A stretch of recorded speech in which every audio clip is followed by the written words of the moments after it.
Pengertian dari gangguan sosial dan perilaku. Lewis berpendapat bahwa sosial adalah interaksi sehari-hari antara setiap orang yang sudah disepakati dan dihasilkan. Sedangkan menurut Enda MC, sosial adalah suatu cara bagaimana seseorang individu berhubungan dengan individu lainnya dalam suatu masyarakat. Jadi dapat disimpulkan bahwa sosial merupakan bagaimana seseorang individu dapat berinteraksi dengan orang lain. Kemudian istilah perilaku merupakan sinonim dari respon atau reaksi, aktivitas, aksi, kinerja. Jadi dapat dikatakan bahwa perilaku adalah segala sesuatu yang dikatakan maupun yang dilakukan oleh manusia. Seseorang dikatakan mengalami gangguan perilaku apabila memiliki satu atau lebih dari 5 karakteristik dalam waktu yang lama. Yang pertama yaitu ketidakmampuan untuk belajar yang bukan disebabkan oleh faktor intelektualitas, alat indera maupun kesehatan. Yang kedua, ketidakmampuan untuk membangun atau memelihara kepuasan dalam menjalin hubungan dengan teman sebaya atau pendidik. Yang ketiga, tipe perilaku yang tidak sesuai atau perasaan yang di bawah keadaan normal. Yang keempat, mudah terbawa suasana hati, emosi labil, ketidakbahagiaan atau depresi. Dan yang kelima yaitu kecenderungan untuk mengembangkan simptom-simptom fisik atau ketakutan-ketakutan yang diasosiasikan dengan permasalahan-permasalahan pribadi atau sekolah. Kemudian jenis anak dengan gangguan sosial dan perilaku. Nah, penyandang disabilitas merupakan istilah untuk merujuk kepada mereka yang memiliki kelainan fisik atau non-fisik. Di dalam penyandang disabilitas terdapat 3 jenis, yaitu pertama kelompok kelainan fisik terdiri dari tunanetra, tunadaksa, tunarungu, dan tunarungu wicara. Kedua kelompok kelainan secara non-fisik terdiri dari tunagrahita, autis, dan hiperaktif. Dan yang ketiga kelompok kelainan ganda, yaitu mereka yang memiliki kelainan lebih dari satu atau jenis kelainan. Jenis anak dengan gangguan sosial dan perilaku. Yang pertama yaitu klasifikasi anak tunagrahita. Untuk memahami klasifikasi anak tunagrahita, maka perlu disesuaikan dengan klasifikasinya, karena setiap kelompok tunagrahita memiliki klasifikasi yang berbeda-beda. Yang pertama yaitu klasifikasi yang berpandangan pendidikan, memandang variasi anak tunagrahita dalam kemampuannya mengikuti pendidikan. Yang kedua, klasifikasi yang berpandangan sosiologis, memandang variasi tunagrahita dalam kemampuannya mandiri di masyarakat atau peran yang dapat dilakukannya dalam masyarakat. Dan yang ketiga, yaitu klasifikasi yang dikemukakan oleh Leo Karner dan ditinjau dari sudut tingkat pandangan masyarakat. Selanjutnya yaitu klasifikasi anak tunalaras. Anak tunalaras adalah anak-anak yang mengalami gangguan perilaku yang ditunjukkan dalam aktivitas kehidupan sehari-hari, baik di sekolah maupun dalam lingkungan sosialnya. Nah, berdasarkan perilakunya, beresiko tinggi hiperaktif, suka berkelahi, memukul, menyerang, merusak milik sendiri atau orang lain, melawan, sulit berkonsentrasi, tidak mau bekerja sama, sok aksi, ingin menguasai orang lain, mengancam, berbohong, tidak bisa diam, tidak bisa dipercaya, suka mencuri, mengejek, dan sebagainya. Beresiko rendah yaitu autisme, khawatir, cemas, ketakutan, merasa tertekan, tidak mau bergaul, menarik diri, kurang percaya diri, bimbang, sering menangis, malu, dan sebagainya. Kemudian berdasarkan kepribadiannya, ada kekacauan perilaku, ada menarik diri atau withdrawal, ada ketidakmatangan atau immaturity, dan agresi sosial.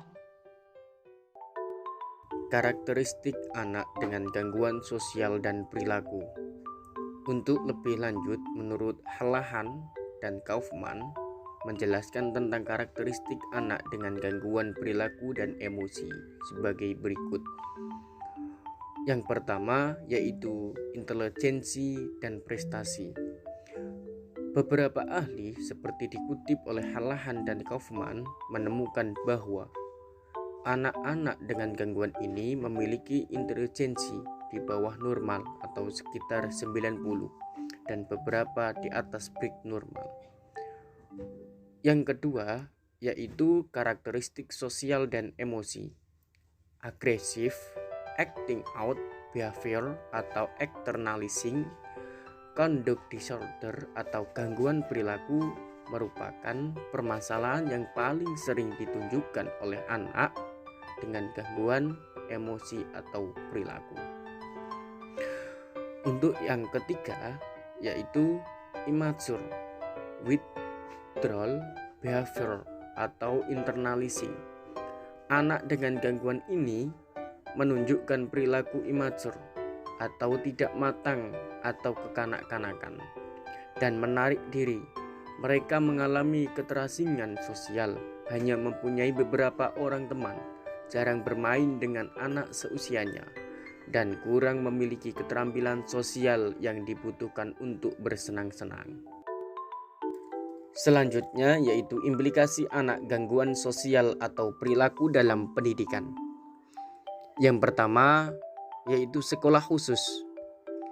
Sekolah khusus atau yang disebut juga dengan sekolah luar biasa ini adalah sekolah yang khusus diperuntukkan bagi individu yang mengalami hambatan, termasuk individu yang mengalami hambatan majemuk. Dalam sekolah khusus ini, bagi individu dengan hambatan majemuk ada berbagai bentuk layanan pendidikan. Di antaranya, pertama, sekolah rumah sakit atau hospital school.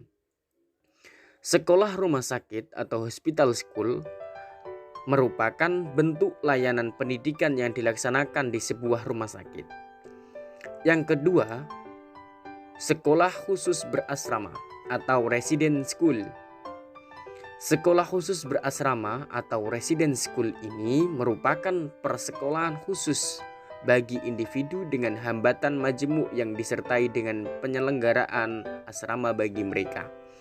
Yang ketiga, sekolah khusus harian atau day school. Sekolah khusus hari atau day school merupakan sekolah khusus bagi individu dengan hambatan majemuk, di mana individu ini dengan hambatan majemuk tersebut setiap hari pergi ke sekolah dan pulang ke rumah masing-masing setelah pelajaran selesai. Yang keempat, kelas mandiri atau self-contained classes.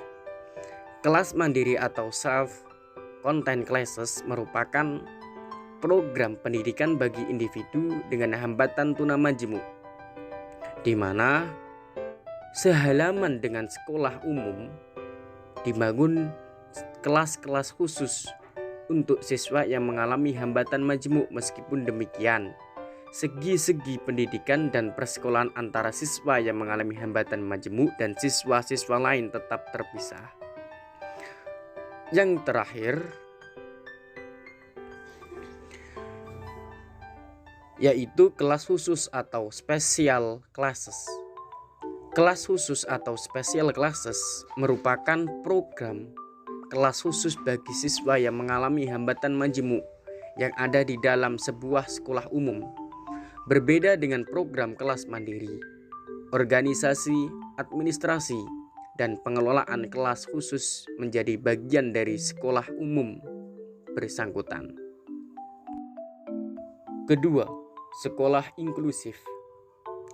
Sekolah inklusif merupakan sekolah yang melaksanakan pendidikan inklusif, mengakomodasi semua individu tanpa mendiskriminasikan kondisi fisik, intelektual, sosial, emosional, linguistik, atau kondisi lain mereka, termasuk individu dengan hambatan majemuk.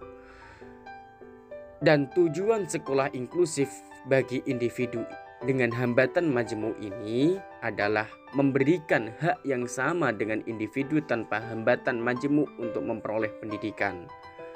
Dengan hambatan jenis dan jenjang layanan pendidikan yang ada di dekat tempat tinggal mereka.